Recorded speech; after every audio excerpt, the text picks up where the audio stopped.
Chapter 9. The fifth angel sounded his trumpet, and I saw a star that had fallen from the sky to the earth. The star was given the key to the shaft of the abyss. When he opened the abyss, smoke rose from it like the smoke from a gigantic furnace. The sun and sky were darkened by the smoke from the abyss. And out of the smoke, locusts came down upon the earth and were given power like that of scorpions of the earth. They were told not to harm the grass of the earth or any plant or tree, but only those people who did not have the seal of God on their foreheads. They were not given power to kill them, but only to torture them for 5 months. And the agony they suffered was like that of the sting of a scorpion when it strikes a man. During those days, men will seek death, but will not find it. They will long to die, but death will elude them. The locusts looked like horses prepared for battle. On their heads they wore something like crowns of gold, and their faces resembled human faces. Their hair was like women's hair, and their teeth were like lions' teeth. They had breastplates like breastplates of iron, and the sound of their wings was like the thundering of many horses and chariots rushing into battle. They had tails and stings like scorpions, and in their tails they had power to torment people for 5 months.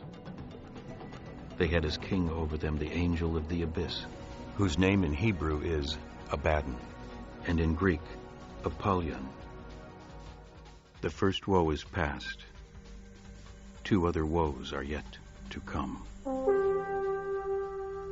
The sixth angel sounded his trumpet, and I heard a voice coming from the horns of the golden altar that is before God. It said to the sixth angel who had the trumpet, "Release the 4 angels who are bound in the great river Euphrates." And the 4 angels who had been kept ready for this very hour and day and month and year were released to kill 1/3 of mankind. The number of the mounted troops was 200 million. I heard their number. The horses and riders I saw in my vision looked like this. Their breastplates were fiery red, dark blue and yellow as sulfur. The heads of the horses resembled the heads of lions, and out of their mouths came fire, smoke, and sulfur. 1/3 of mankind was killed by the 3 plagues of fire, smoke, and sulfur that came out of their mouths.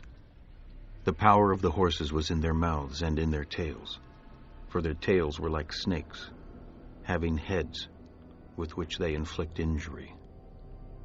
The rest of mankind that were not killed by these plagues still did not repent of the work of their hands.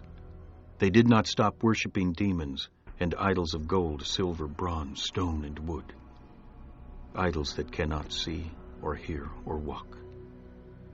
Nor did they repent of their murders, their magic arts, their sexual immorality, or their theft.